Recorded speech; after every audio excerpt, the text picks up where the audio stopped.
Chapter 10. Wyatt's Torch. "God have mercy on us, ma'am," said the clerk of the Hall of Records. "Nobody knows who owns that factory now. I guess nobody will ever know it." The clerk sat at a desk in a ground-floor office where dust lay undisturbed on the files, and few visitors ever called. He looked at the shining automobile parked outside his window, in the muddy square that had once been the center of a prosperous county seat. He looked with a faint, wistful wonder at his two unknown visitors. "Why?" asked Agnew. He pointed helplessly at the mass of papers he had taken out of the files. "The court will have to decide who owns it, which I don't think any court can do. If a court ever gets to it, I don't think it will." "Why? What happened?" "Well, it was sold out. The 20th Century, I mean. The 20th Century Motor Company. It was sold twice at the same time and to two different sets of owners. That was sort of a big scandal at the time, 2 years ago. And now it's just," he pointed, "just a bunch of paper lying around waiting for a court hearing. I don't see how any judge will be able to untangle any property rights out of it, or any right at all."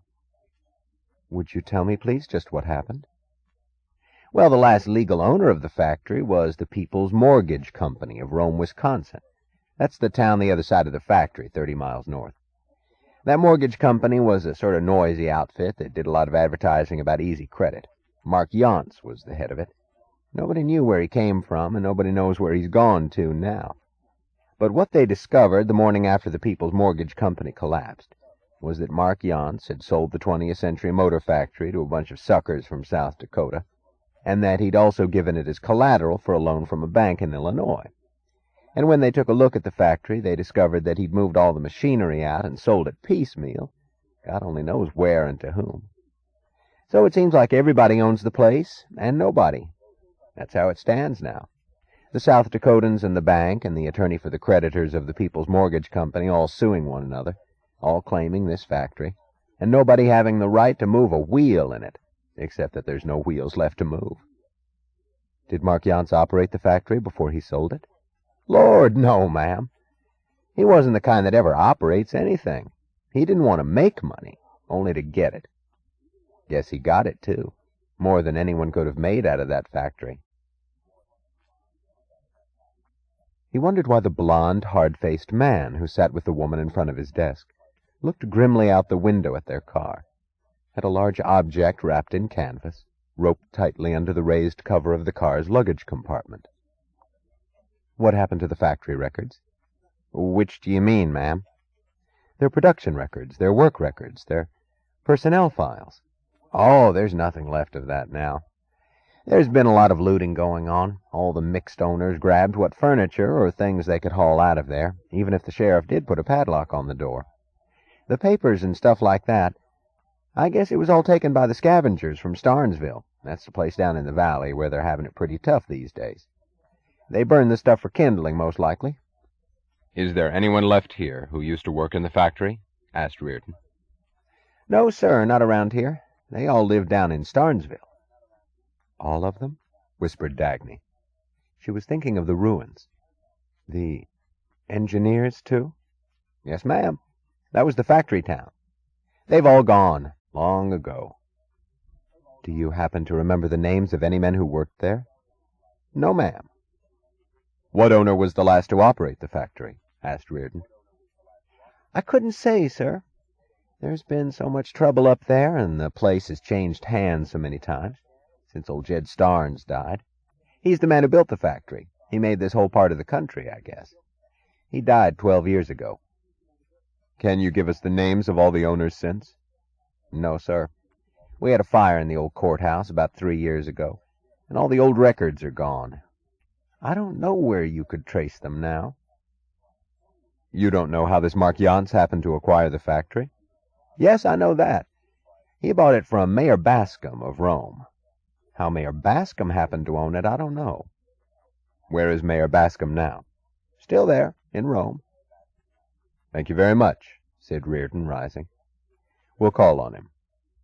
They were at the door when the clerk asked, "What is it you're looking for, sir?" "We're looking for a friend of ours," said Reardon. "A friend we've lost, who used to work in that factory." Mayor Bascom of Rome, Wisconsin, leaned back in his chair. His chest and stomach formed a pear-shaped outline under his soiled shirt. The air was a mixture of sun and dust, pressing heavily upon the porch of his house. He waved his arm, the ring on his finger flashing a large topaz of poor quality. "No use. No use, lady. Absolutely no use," he said. "Would be just a waste of your time trying to question the folks around here. There's no factory people left, and nobody that would remember much about them. So many families have moved away that what's left here is plain no good, if I do say so myself, plain no good. Just being mayor of a bunch of trash."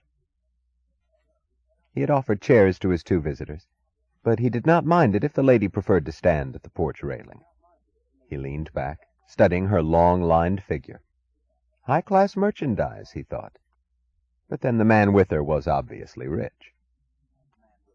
Dagny stood looking at the streets of Rome. There were houses, sidewalks, lamp-posts, even a sign advertising soft drinks.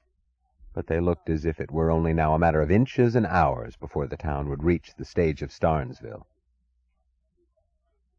"No, there's no factory records left," said Mayor Bascom. "If that's what you want to find, lady, give it up. It's like chasing leaves in a storm now, just like leaves in a storm.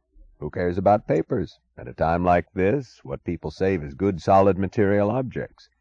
One's got to be practical." Through the dusty window panes, they could see the living room of his house. There were Persian rugs on a buckled wooden floor, a portable bar with chromium strips against a wall stained by the seepage of last year's rains, an expensive radio with an old kerosene lamp placed on top of it. "Sure, it's me that sold the factory to Mark Yance.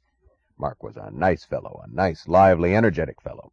Sure, he did trim a few corners, but who doesn't? Of course, he went a bit too far. That I didn't expect. I thought he was smart enough to stay within the law, whatever's left of it nowadays." Mayor Bascom smiled, looking at them in a manner of placid frankness. His eyes were shrewd, without intelligence. His smile good-natured, without kindness. "I don't think you folks are detectives," he said. "But even if you were, it wouldn't matter to me. I didn't get any rake-off from Mark. He didn't let me in on any of his deals. I haven't any idea where he's gone to now." He sighed. "I liked that fellow. Wish he'd stayed around. Never mind the Sunday sermons. He had to live, didn't he? He was no worse than anybody, only smarter. Some get caught at it and some don't. That's the only difference. Nope, I didn't know what he was going to do with it when he bought that factory. Sure, he paid me quite a bit more than the old booby-trap was worth. Sure, he was doing me a favor when he bought it. Nope, I didn't put any pressure on him to make him buy it. Wasn't necessary. I'd done him a few favors before. There's plenty of laws that's sort of made of rubber, and a mayor's in a position to stretch them a bit for a friend. Well, what the hell? That's the only way anybody ever gets rich in this world." He glanced at the luxurious black car. "As you ought to know." "You were telling us about the factory," said Reardon, trying to control himself. "What I can't stand," said Mayor Bascom, "is people who talk about principles. No principle ever filled anybody's milk bottle. The only thing that counts in life is solid material assets. It's no time for theories when everything is falling to pieces around us. Well, me, I don't aim to go under. Let them keep their ideas, and I'll take the factory. I don't want ideas. I just want my 3 square meals a day." "Why did you buy that factory?" "Why does anybody buy any business? To squeeze whatever can be squeezed out of it. I know a good chance when I see it. It was a bankruptcy sale, and nobody much who'd want to bid on the old mess. So I got the place for peanuts. Didn't have to hold it long, either. Mark took it off my hands in 2-3 months. Sure, it was a smart deal, if I say so myself. No big business tycoon could have done any better with it." "Was the factory operating when you took it over?" "No, it was shut down." "Did you attempt to reopen it?"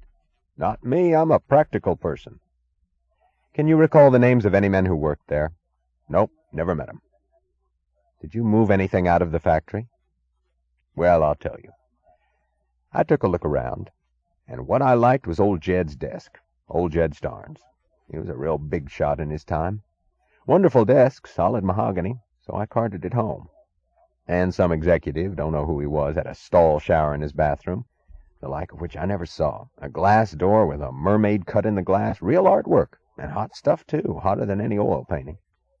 So I had that shower lifted and moved here. What the hell, I owned it, didn't I?